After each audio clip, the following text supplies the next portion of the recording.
Las pirámides de Egipto. En el interior de la famosa pirámide de Keops, situada en Giza, una serie de misteriosos corredores conducen a través de la montaña de piedra. Pasando por una impresionante galería, el pasillo principal termina en una cámara forrada de granito en lo más profundo de la enorme estructura. Denominada Cámara del Rey, muchos eruditos opinan que esta fue la última morada del gran Keops. ¿Pero fue así? Durante siglos, estas extraordinarias edificaciones han inspirado una constante fascinación en personas de todo el mundo. Muchas generaciones han querido verlas, estudiarlas y desvelar sus antiquísimos secretos, tales como por qué y cuál fue la técnica exacta de su construcción. Sin embargo, pese al gran empeño de los investigadores, la solución a muchos de los enigmas que rodean las pirámides todavía no se ha hallado. La falta de datos concretos sobre los antiguos emplazamientos egipcios ha complicado el problema. Incluso el empleo de los medios técnicos más modernos no ha conseguido desvelar todos los misterios. Recientemente, no obstante, se han elaborado nuevas teorías que cuestionan varios de los conceptos clave generalmente aceptados sobre las pirámides y que puede que ello ayude a resolver algunos de los enigmas en torno a estas magníficas edificaciones. Uno de los principales misterios sobre las pirámides es su número exacto. Se han descubierto casi 100 en Egipto. Lo sorprendente es que al menos 3 de las pirámides mencionadas en inscripciones sigan ocultas por el tiempo y las implacables arenas del desierto. Quizás sorprenda que haya pirámides aún no localizadas, pero puede que durante miles de años sus enormes estructuras sufrieran expolio de material y que solo queden restos bajo tierra o se haya construido encima. Construidas durante un periodo de casi 1000 años, desde el 2630 al 1640 a.C., las pirámides son maravillas culturales y arquitectónicas de proporciones gigantescas. No solo son edificios de una grandiosidad increíble, sino también de las pocas maravillas del mundo antiguo que aún se conservan. El propósito de la pirámide es el de servir como tumba del rey, pero eso no es más que el principio, porque debemos comprender por qué el rey de Egipto necesitaba contar con una tumba semejante. La pirámide es el exponente arquitectónico del ascenso del faraón al sol. Ese era su destino después de muerto. La pirámide es el lugar donde tiene lugar la gran transformación, en la que el faraón renace. Un antiguo proverbio árabe reza: el hombre teme al tiempo, pero el tiempo teme a las pirámides. Sin embargo, la denominada época dorada de la construcción de las pirámides solo duró 150 años durante la cuarta dinastía del antiguo reino egipcio. Y las pirámides más grandes, las de la llanura de Giza cerca de El Cairo, se construyeron en un periodo de solo 3 generaciones. Extraordinarios logros arquitectónicos, las pirámides también fueron piezas claves de instalaciones a menudo muy extensas que incluían templos y tumbas más pequeñas denominadas necrópolis. La palabra necrópolis significa ciudad de los difuntos, así que la pirámide en sí misma solo es un monumento que cubre la tumba del faraón. Anexo a la pirámide hay un templo, después una larga avenida que conduce al valle, donde hay otro templo. En este templo se hacen ofrendas ante la estatua del rey y hay gran cantidad de personal que se dedica a cuidar las instalaciones. La legendaria Esfinge, también en Giza, forma parte de una de esas necrópolis construida en torno a la pirámide del hijo de Keops, Kefren. Podemos conocer la razón por la que se construyeron las pirámides, pero el origen de su forma concreta aún no está aclarado. En los enterramientos egipcios más antiguos, el cadáver se colocaba en un pozo poco profundo. Después se cubría con una gran roca o un montón de piedras.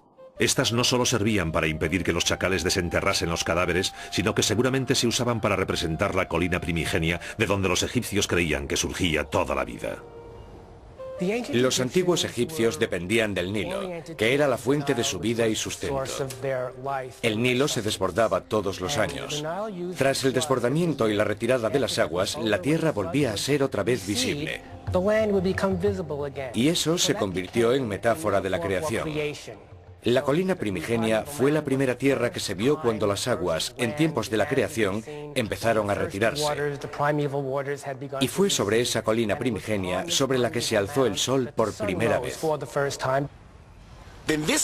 Esa colina es la pirámide. Representa la colina primigenia, a partir de la cual Dios creó todo Egipto. El símbolo de esa colina primigenia era el benben sagrado, una piedra de forma piramidal que, según cree la mayoría de los egiptólogos, influiría en la forma de las pirámides. En la cima la pirámide está coronada por una piedra bem-bem. Y esa piedra que colocan en la cima de la pirámide la cubrían con electrum, oro blanco y oro amarillo. Esa última piedra es símbolo de que la pirámide estaba acabada. Pero hay expertos que hablan de otras influencias en la forma de las pirámides.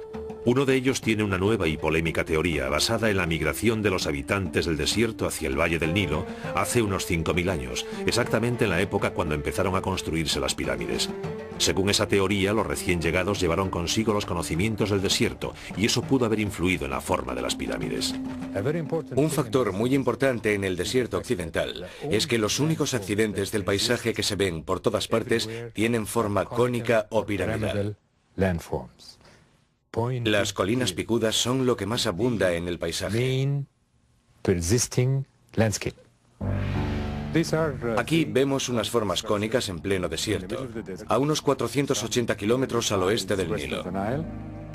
Los antiguos egipcios habrían visto estas formas y sentirían el impulso de dar esa configuración a sus estructuras, que se conservarían pese al azote del viento.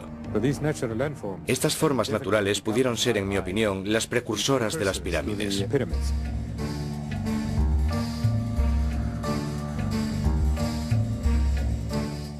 Pero antes de construir las pirámides propiamente dichas, las tumbas egipcias pasaron por otra fase de desarrollo, la mastaba. Eran estructuras bajas y trapezoidales, con laterales inclinados y techo plano. Hechas de ladrillos de barro, quizás derivaron de las tumbas que imitaban a la colina primigenia. El término árabe mastaba significa banco, aunque son mayores que cualquier banco, pero mastaba es la palabra que denomina la superestructura de una tumba privada. La tumba egipcia en realidad consta de dos partes. Hay una bajo tierra, que es la cámara mortuoria, y está la parte sobre la superficie, que podía practicarse en una colina o ser un monumento construido, como la mastaba. Con las mastabas los egipcios dieron los primeros pasos hacia la pirámide clásica. La siguiente etapa llegó en torno al 2630 a.C., durante la tercera dinastía, bajo el reinado del faraón Zoser, cuando el arquitecto de Zoser, Imhotep, empezó a construir la famosa pirámide escalonada de Saqqara. En la tercera dinastía, precedente de la cuarta, hubo un arquitecto genial llamado Imhotep. Él inició una revolución arquitectónica, pasando de construir con ladrillos de barro a la piedra caliza. Y a él le debemos la denominada pirámide escalonada, una mastaba sobre otra, hasta alcanzar 6 mastabas. Constituyó una revolución. Con casi 60 metros de altura y una base que mide 120 por 108 metros, muchos expertos creen que la pirámide escalonada es la mayor edificación de la historia construida completamente de piedra y la primera pirámide de cualquier tipo construida en Egipto. Imhotep sigue siendo uno de los pocos supervisores de pirámides cuyo nombre aún se conoce, pero no así el modo exacto del diseño y planificación de la estructura. Tenemos papiros de épocas posteriores con instrucciones para la construcción de un templo. Sabían por adelantado cuántas personas necesitarían, cuánta comida tendrían que llevar al lugar y cuántas piedras serían necesarias. O sea que seguramente habría planos similares para todas las pirámides, pero por desgracia no los tenemos. Con todo, sí sabemos de qué modo trabajaban los obreros. Para mover las piedras utilizaban palancas, tornos y cuerdas, normalmente tiradas por grupos de hombres que cantaban animándose al 1, 2, 3, tirad, por ejemplo.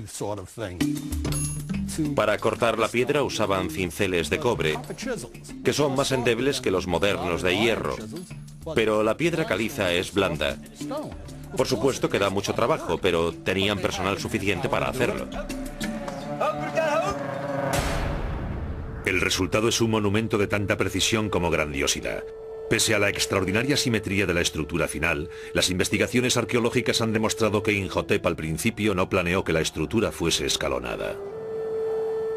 Empezó con la mastaba, después construyó otra mayor, y luego empezó a poner una sobre otra, como si fuese una escalera hacia el cielo. Seguimos sin saber por qué se fue ampliando la pirámide escalonada. Aunque la pirámide escalonada era un monumento impresionante, pocos faraones posteriores la copiaron. En lugar de ello, pronto pasaron a una nueva forma, que planteó nuevas dificultades a sus constructores y cambiaría la configuración de las pirámides para siempre. Medio siglo después de que el faraón Zoser construyese la pirámide escalonada, en el 2630 a.C., el faraón Snefru llegó al trono de Egipto. Se convertiría en el mayor constructor de la historia del país. Insatisfecho con sus propias construcciones, Snefru erigió nada menos que 3 enormes pirámides durante un reinado que pudo durar unos 50 años. La primera fue la denominada Pirámide Derruida de Maidun, iniciada sobre el 2575 a.C. Durante su construcción, Snefru decidió cambiar la forma de esta pirámide varias veces. El motivo de ello se desconoce. Pero el modo de hacerlo sí se conoce con detalles. En un principio se construyó como pirámide escalonada y luego fue incrementando de tamaño. Después, el faraón Snefru, inventor de la verdadera pirámide, decidió añadirle 4 laterales lisos que se encontraban en un vértice superior.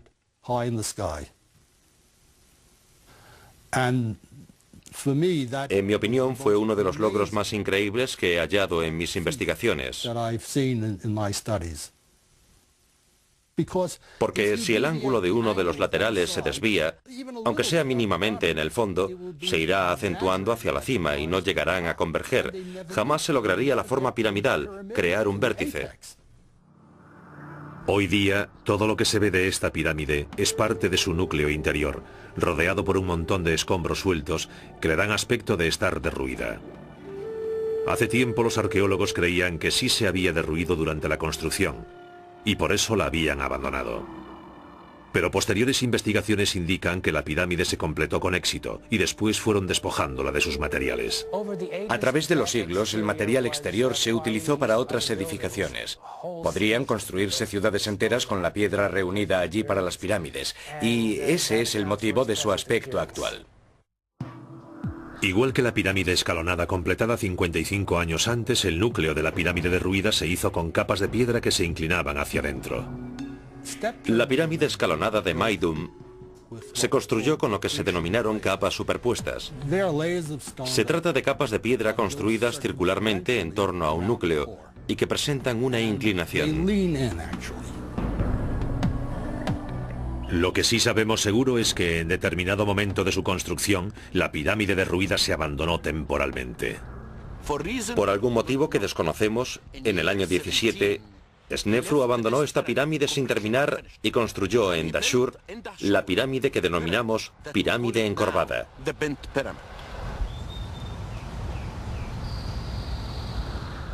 Esa pirámide sí está terminada. Empezaron con 54 grados y no pudieron continuar, tuvieron que variar el ángulo. La encorvada fue la primera pirámide proyectada desde el principio para contar con laterales lisos. Parte de la razón por la que hoy conserva ese aspecto es que, al contrario que casi todas las demás pirámides, gran parte de las piedras del enlucido exterior siguen en su sitio. Con una base de 222 metros cuadrados y una altura de 104 metros, la pirámide encorvada es mucho mayor que la derruida y la escalonada. Con todo, poco después de iniciada la construcción, surgieron problemas que aún pueden apreciarse en la estructura hoy día. Fueron levantando la construcción y descubrieron que empezaban a formarse grietas, internas y externas. Así que a media construcción cambiaron el ángulo de inclinación de los laterales. El problema era que la pirámide estaba construida sobre subsuelo de arcilla, que no podía soportar el peso de la pirámide, y ese era el motivo de las grietas, pero por entonces no lo sabían. También se cambió el método de aplicación de la mampostería en la parte superior de la pirámide. En vez de la técnica antigua de las piedras inclinadas hacia adentro para coincidir con el ángulo de inclinación exterior, las últimas partes se aplicaron en capas horizontales. Ese método no solo era más sencillo de aplicar para los operarios y albañiles que construían la pirámide, sino que también daba mayor estabilidad a la estructura. Con estas lecciones de ingeniería aprendidas, Snefru emprendió la construcción de una nueva pirámide, que aún hoy se considera la más hermosa y perfecta de todas, la pirámide roja. Se desplazaron justo 1 kilómetro hacia el norte y construyeron la enorme edificación que tenemos detrás, denominada pirámide roja, debido a su aspecto, que se aprecia mejor a la luz de la mañana, cuando todas esas piedras adquieren tonalidad rojiza.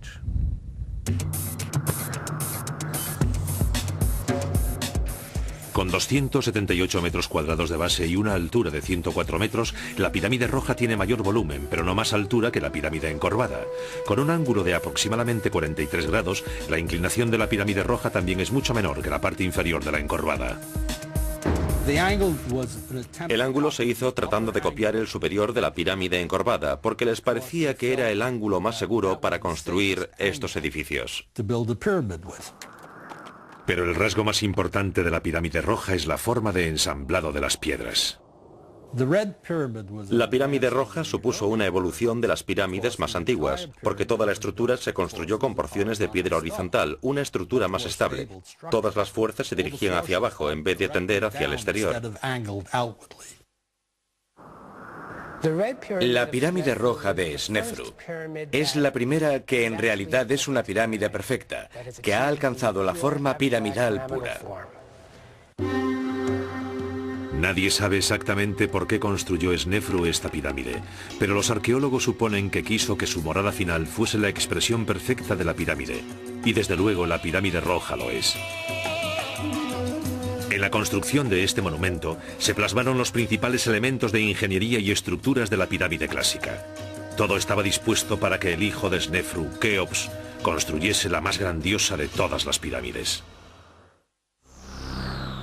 Cerca de la ciudad moderna de El Cairo se halla la concentración de pirámides más impresionante del mundo, las de las llanuras de Giza.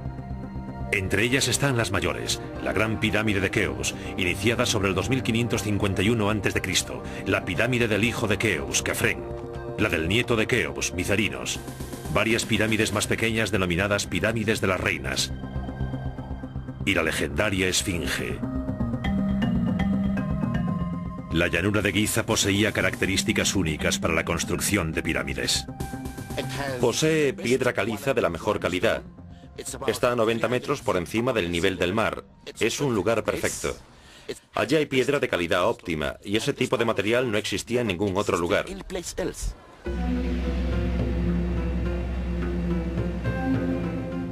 Giza también estaba a menos de 1,5 kilómetros de las orillas del Nilo, y el traslado de la mano de obra y los suministros hasta el lugar era más sencillo.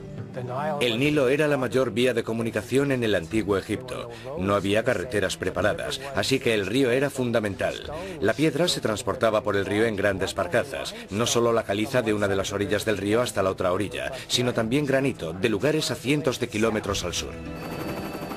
Antes de que pudiese empezar la construcción de la Gran Pirámide, sus constructores tuvieron que idear un modo de allanar por completo la base. Muchos egiptólogos creen que emplearon agua para ello. Primero se excavaba una zanja poco honda alrededor del lugar, y después se llenaba de agua.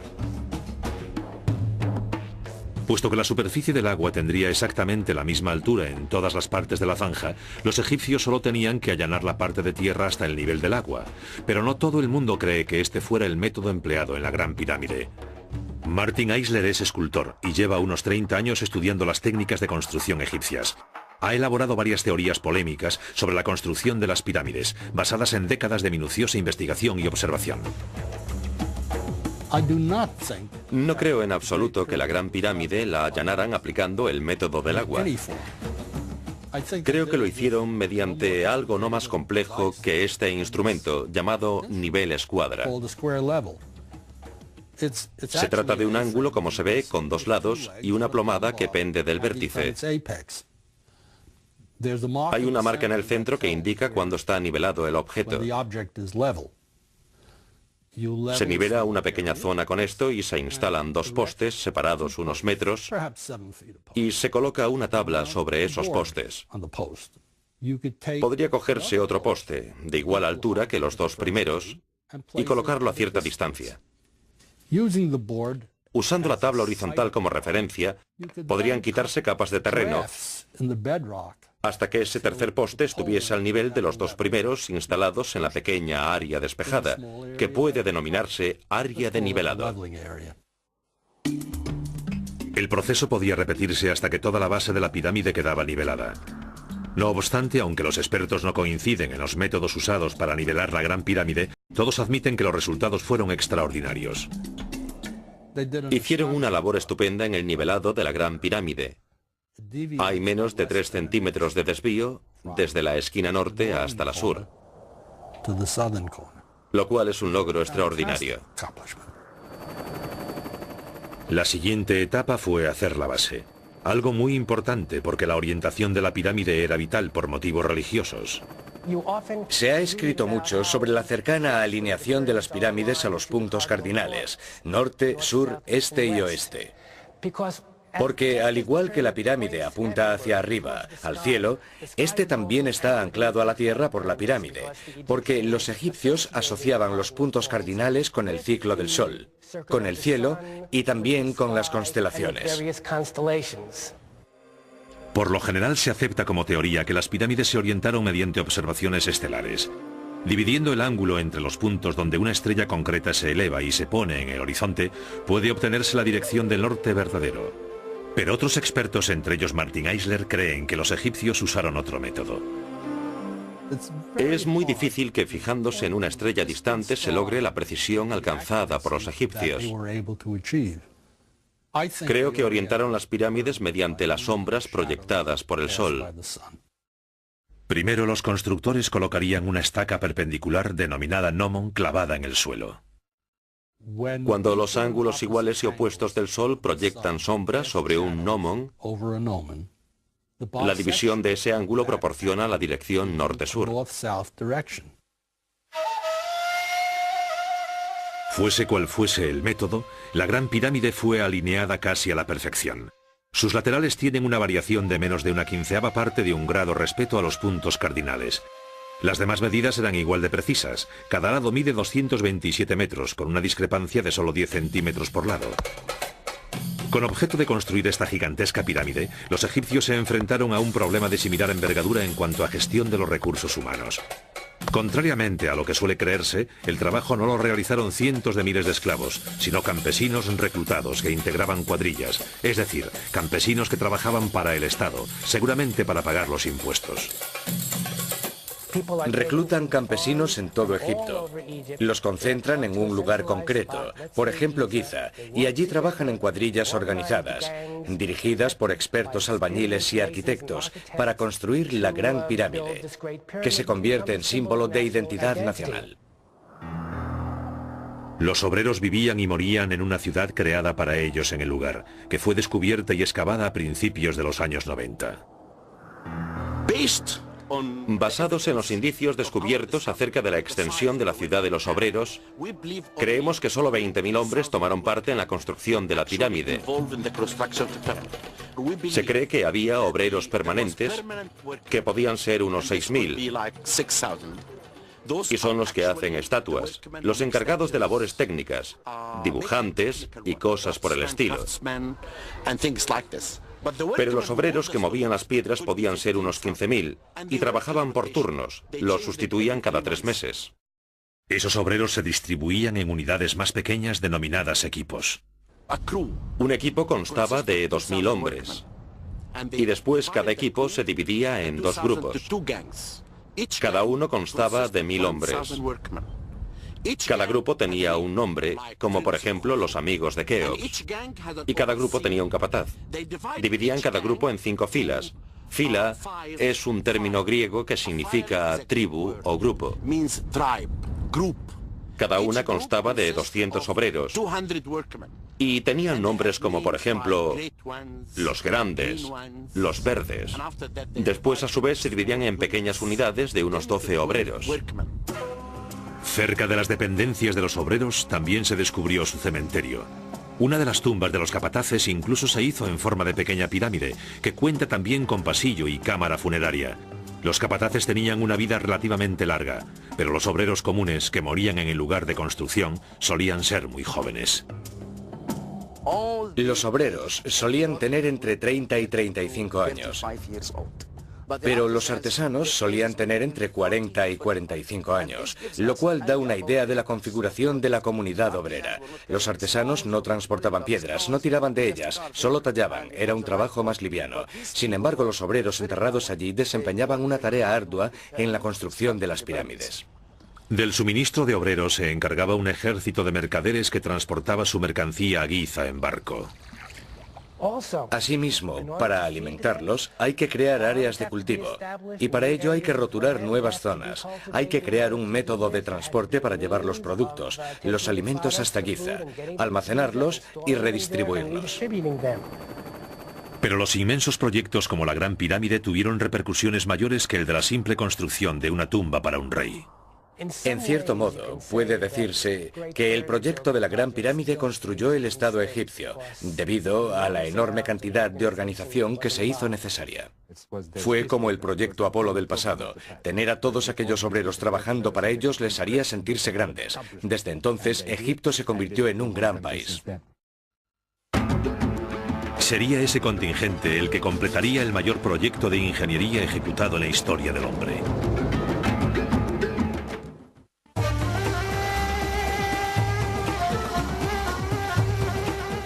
Los obreros que extrajeron la mayor parte de la piedra para las pirámides de Giza trabajaron en el lugar que hace muy poco se libró de escombros.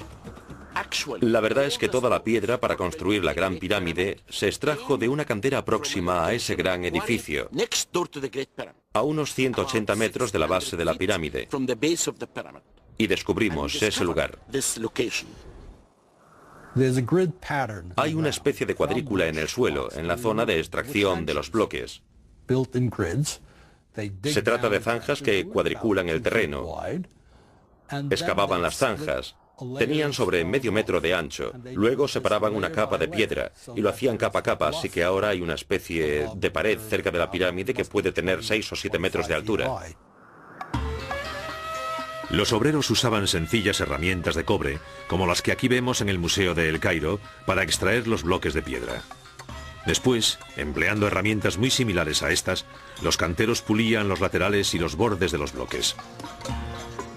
A continuación, mediante deslizadores de madera y cuerdas como esta, las rocas se arrastraban hasta la pirámide. La mayoría de los expertos creía que los obreros apilaban las piedras en capas horizontales sucesivas, perfeccionando y nivelando cada capa hasta alcanzar la cima de la pirámide. Pero una vez más, no todos los expertos están de acuerdo. Para empezar, la más ligera imperfección en el fondo crearía un efecto acumulativo a medida que se iba ascendiendo. Además, al observar la Gran Pirámide, pude apreciar que casi ninguna de las fases estaba bien nivelada y comprendí que no podía ser ese el método. Tenían que haberlo hecho de otro modo y me dediqué muchos años a averiguarlo. Usando como ejemplo la pirámide derruida, Eisler dice que la mayoría de las pirámides construidas después de ella constaban de 3 fases de construcción. La primera, un núcleo central, construido no muy distinto al de la derruida. Después la base se ampliaba y los escalones ampliados iban recubriéndose progresivamente con una segunda capa de escalones más pequeños, creando una forma mucho más cercana a la verdadera pirámide. Para terminar, el exterior escalonado se cubría con una capa de piedra caliza bien pulida, creando una pirámide de caras lisas. Como la Gran Pirámide conserva gran parte de la piedra original, es imposible saber si en su construcción se empleó ese método de 3 pasos. Pero como prueba para esa teoría, Eisler apunta a una serie de pirámides más pequeñas denominadas pirámides de las reinas, situadas ante las grandes pirámides de Giza y construidas sobre la misma época. Los restos muestran un núcleo de escalones amplios, que luego cubrieron con lo que denominamos piedras de asentamiento, que eran bloques más pequeños y aportaban forma más piramidal al conjunto. Después todo estaba cubierto con una capa de piedra caliza lisa que convergía en el pináculo de la cima. También existen varias teorías respecto a cómo se subían las piedras hasta los planos superiores. Por lo general, se supone que construían rampas que iban rodeando la pirámide a medida que crecía, o se elevaban directamente hasta el nivel de la construcción. La rampa que los egipcios usaban para construir la pirámide era enorme, construida con escombros de piedra y barro. Así que cuando los constructores deshiciesen esa rampa, tendrían que dejar huellas de ella en el suelo. Excavé en el lado sur y, para mi sorpresa, encontré restos de esa rampa. Pero algunos expertos, incluido Martin Eisler, opinan que de haber empleado una rampa grande, sus restos serían mucho más evidentes. No puedes borrar una rampa que podría haber alcanzado una altura de 150 metros. Las fotografías aéreas habrían captado los restos. El señor Eisler opina que sí se empleaban rampas, pero solo en los niveles inferiores y más accesibles de la pirámide. En las partes más elevadas cree que se utilizó otro método. Creo que subían las piedras de la pirámide colocando unos tablones en el lateral. Y luego un grupo de hombres situados en una posición más elevada tiraba de la piedra, enrollando una cuerda alrededor de un tronco colocado más arriba. Todo el proceso se haría más sencillo usando palancas a medida que iba subiendo la piedra. Con la ayuda de las palancas y la de los hombres situados arriba, creo que lograrían poner esas piedras en su sitio. La verdad es que en muchas pirámides las piedras presentan muescas aún visibles que podrían ser del uso de las palancas. Aunque polémica, la teoría de la colocación de las piedras mediante cuerdas y palancas carece de las pegas que presentan las diversas hipótesis de las rampas, pero desde luego nadie sabe aún con seguridad cómo los antiguos egipcios, una cultura que ni siquiera conocía la rueda, logró esta extraordinaria hazaña de la ingeniería. Una vez colocados todos los bloques en su lugar, la Gran Pirámide fue coronada por una pieza triangular de granito que representaba la piedra Beben sagrada, símbolo de la colina primigenia, muy parecida a esta hallada en Giza, que bien pudo haber estado cubierta por una capa de oro. Después, usando los mismos métodos empleados para subir y colocar las otras piedras, el cuerpo de la pirámide se cubría con una capa de piedra caliza blanca pulida.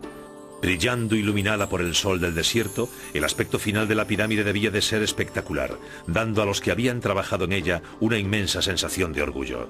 Su altura final fue de 144 metros, que la convirtió en la construcción más alta del mundo, hasta que se construyó la Torre Eiffel en 1890. Se calcula que consta de unos 2.300.000 bloques de piedra, cada uno de 2,5 toneladas de peso. Muchos arqueólogos creen que su construcción total llevó casi 23 años. Aunque el exterior de la Gran Pirámide es impresionante, el interior no le va a la zaga. Como en el caso de todas las pirámides anteriores, posee varios túneles y cámaras. La disposición interior de la pirámide de Keops es compleja. Hay 3 cámaras funerarias, y hoy día no hay acuerdo sobre si realmente hay 3, si fueron las proyectadas en un principio o si luego cambiaron de planes.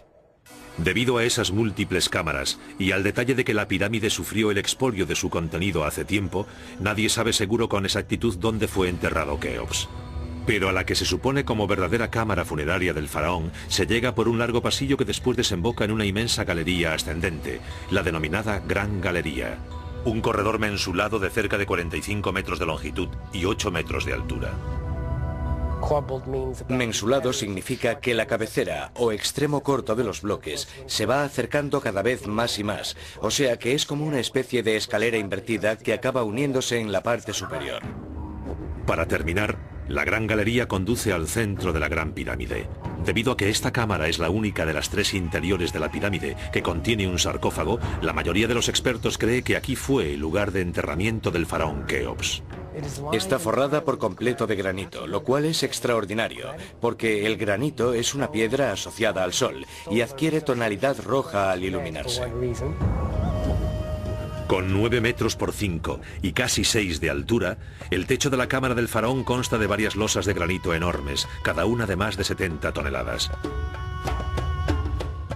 Por encima hay también una serie de techos falsos, elaborados para reducir el enorme peso de la parte superior sobre la cámara y que han funcionado a la perfección durante 40 siglos. Keops había deseado construir la suprema maravilla de la ingeniería del mundo antiguo. Sin embargo, el término de la Gran Pirámide no acabó con la construcción en la llanura de Giza. La verdad es que solo fue el comienzo. La segunda Gran Pirámide de la llanura de Giza la construyó el hijo de Keops, el faraón Kefren. Iniciada en torno al 2520 a.C., se construyó usando los mismos métodos básicos empleados en la Gran Pirámide. Su base mide 211 metros por cada lado y tiene una altura de 141 metros, solo 3 metros menos que la Gran Pirámide. Pero como está construida sobre un terreno elevado 10 metros más que el de la Gran Pirámide, parece que la de Kefren es aún mayor. Debido a su base menor, también se eleva en ángulo más pronunciado que el de la Gran Pirámide, que es de 51 grados frente a los 53 de la de Kefren. Y otra razón por la que parece diferente es que en la cima de todo se dejaron las piedras originales de enlucido, así que el perfil es muy distinto.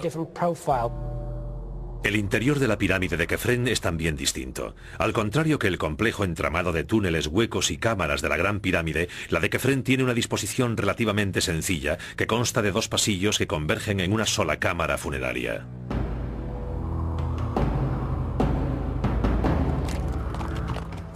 La colosal estatua que tengo detrás representa a Micerinos, o Menkaura, que construyó la tercera pirámide y el complejo anexo en la necrópolis de Giza. Con una base de 100 metros por 102, la pirámide de Micerinos cuenta con una altura de 64 metros, en un ángulo de poco más de 51 grados, lo cual la hace considerablemente menor que la pirámide de Kefren. También posee menos de una décima parte de la masa estructural de la Gran Pirámide.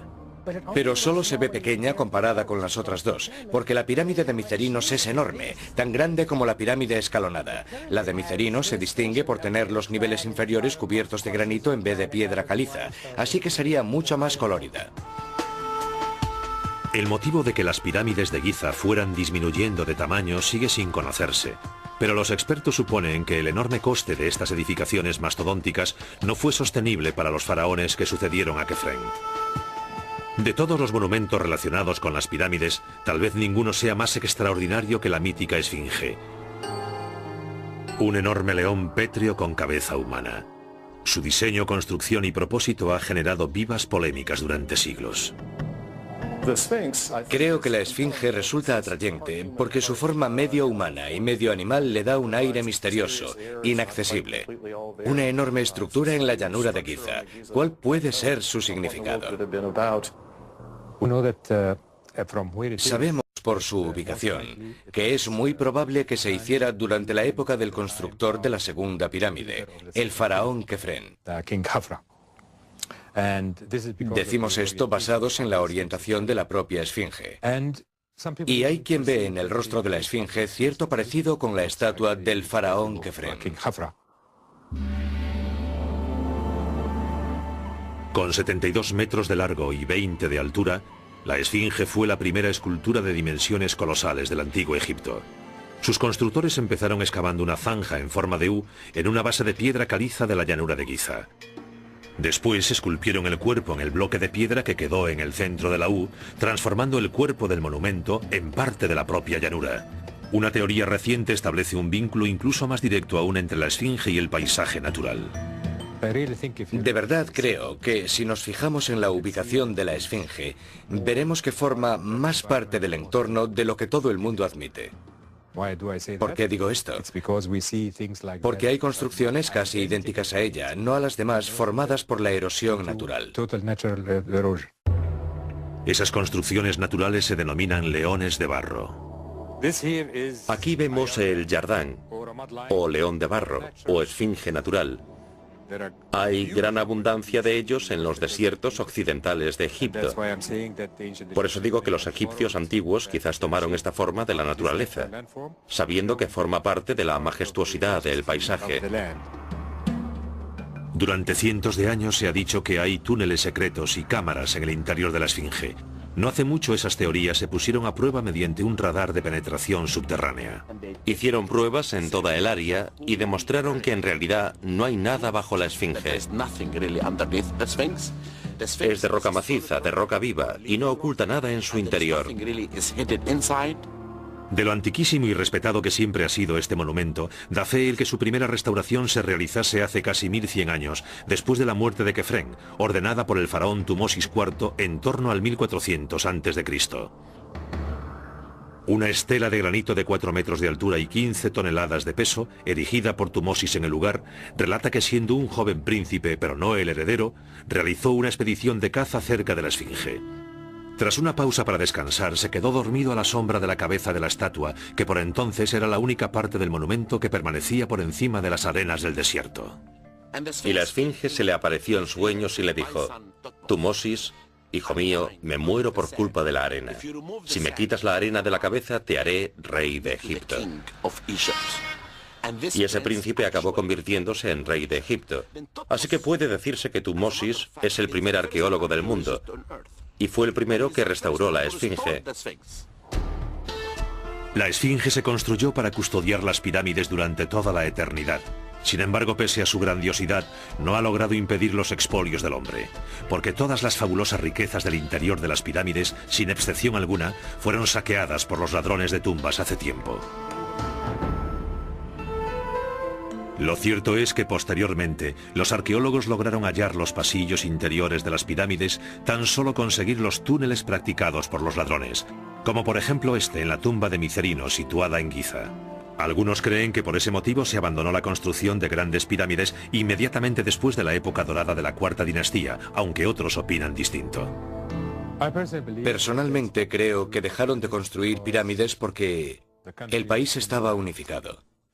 Ya que si admitimos que Keops logró crear con su pirámide un sentimiento de orgullo y el surgimiento de un gran pueblo, a partir de entonces no serían más que tumbas y no resultaría práctico.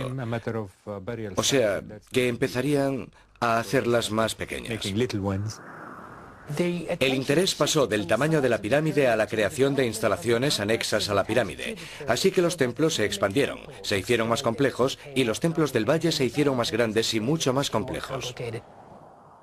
Después de eso, las pirámides fueron disminuyendo de tamaño y acabaron por desaparecer.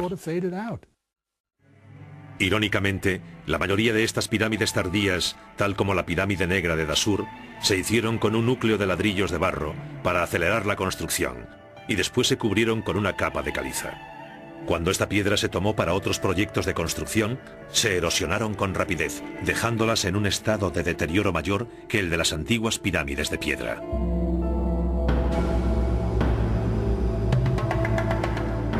Pese al largo tiempo de conservación de las pirámides y a lo mucho que se han estudiado, las nuevas investigaciones prometen desvelar más datos aún sobre sus antiguos misterios. Se están elaborando nuevas técnicas de análisis e investigación que podrán aplicarse, y constantemente descubrimos nuevos datos gracias a ellas, así que el estudio de las pirámides nunca se acaba. Con todo, mientras se comprueban las nuevas teorías y se descartan las antiguas, las pirámides siguen conservando un aura que nos atrae.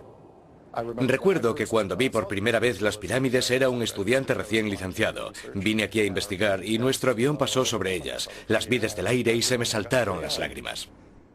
Estoy seguro de que se sabrá más, porque como siempre digo, nunca sabes cuántos secretos pueden esconder las arenas de Egipto. Hay secretos de las pirámides que quizás sigan ocultos dentro de sus cámaras de piedra hasta que sucumban al paso del tiempo. Pero aunque los nuevos conocimientos arrojen luz sobre los antiguos misterios, las pirámides de Egipto seguirán siendo monumentos eternos, no solo de una era pasada, sino de la ambición ilimitada y el ingenio de la humanidad.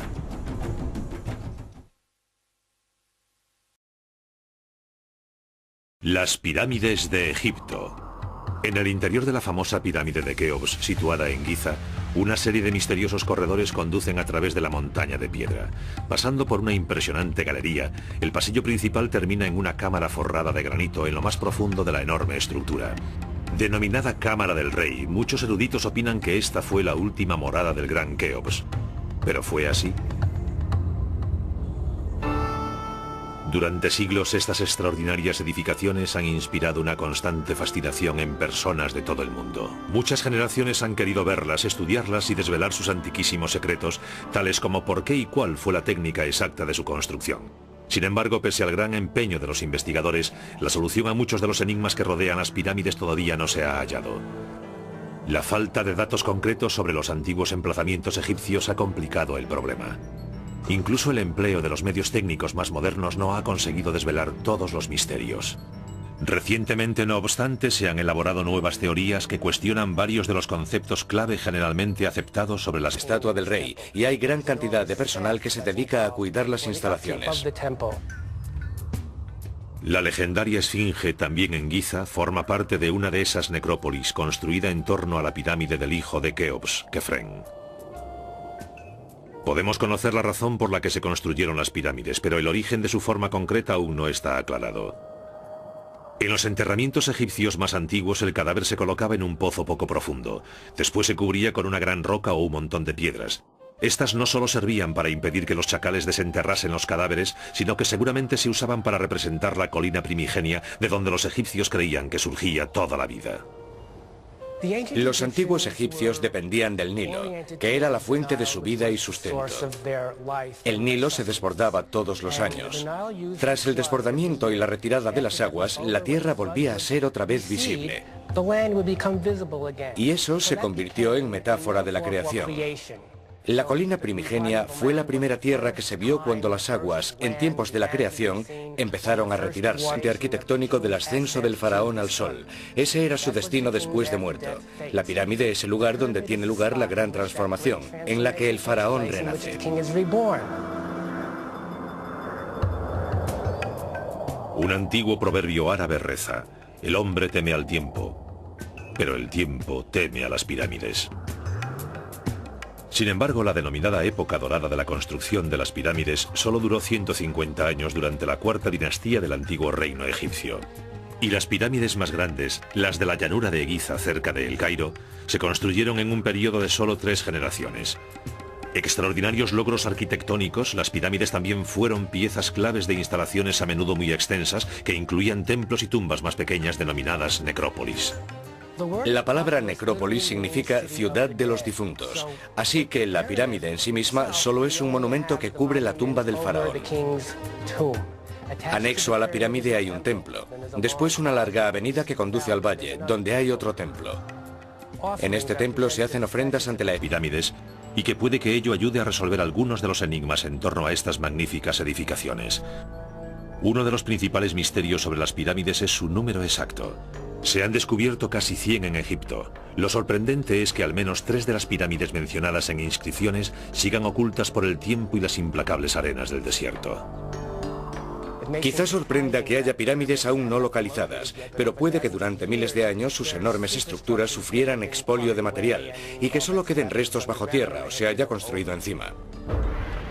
Construidas durante un periodo de casi 1000 años, desde el 2630 al 1640 a.C., las pirámides son maravillas culturales y arquitectónicas de proporciones gigantescas.